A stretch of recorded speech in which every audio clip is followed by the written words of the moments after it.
There are mothers who still set the table for children who have been dead for 20 years. There are fathers who still hear bicycle tires in the driveway and look up instinctively before remembering. There are people who survived wars only to spend the rest of their lives flinching at fireworks. People who learned how to bury entire villages before they learned algebra. People who held the hand of someone they loved while machines counted backwards towards silence. And somewhere, if there is a God, there must be a room filled with apologies too large for language. Because what could God possibly say to the child born into famine? What could God possibly say to the body discovered beneath rubble still clutching another hand? What could God possibly say to the woman who prayed every night and still watched cancer bloom inside her daughter like a second universe? What could God possibly say to the father who prayed every night and still watched cancer bloom inside his son like a second universe? Perhaps heaven is not golden. Perhaps heaven is just God standing before humanity without excuses. No throne, no lightning, no ring light, no commandments carved into stone. Merely a trembling voice saying, I know what was taken from you, what I have taken from you. And perhaps that is why God forgives so endlessly, because no being understands loss better than the architect of consequence. Maybe grace is not mercy, maybe grace is guilt that has learned how to kneel, a God washing the feet of people who curse his name because he knows their anger is earned, a God who created nervous systems capable of agony, a God who invented love while fully aware that love is merely grief waiting for a birthplace. How could such a God not spend eternity apologizing?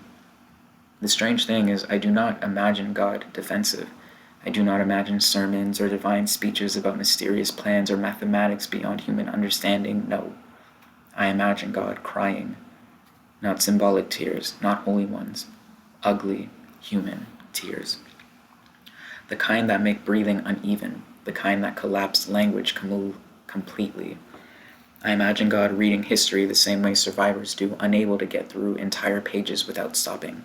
Because if God is real, then God has witnessed every scream, every scream ever swallowed into a pill, or a pillow. Every suicide note folded slowly, every ocean crossing, every lynching photograph, every concentration camp, every slave ship, every little boy taught too early that masculinity means silence, every little girl who learned fear before she learned fractions.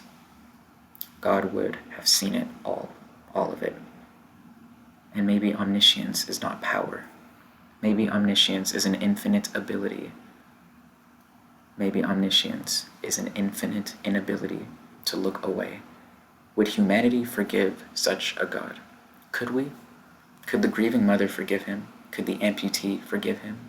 Could the starving forgive him for inventing a world where food can exist beside hunger like neighbors who refuse to speak? Would the abused forgive him for creating tenderness and terror with the same hands? I do not know, because humanity is strange.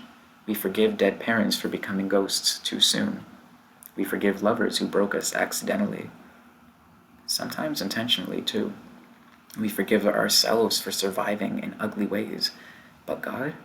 To forgive God would require humanity to look directly at the wound of existence and say, even now, even after all this, I still choose to remain open to beauty. To you. That may be the hardest miracle of all. And perhaps that is why, if there is a God, he does not ask for worship first. Perhaps he asks for forgiveness, quietly, endlessly, like someone standing outside a burned house holding flowers that cannot undo the fire. If there is a God, would humanity ever be able to forgive God?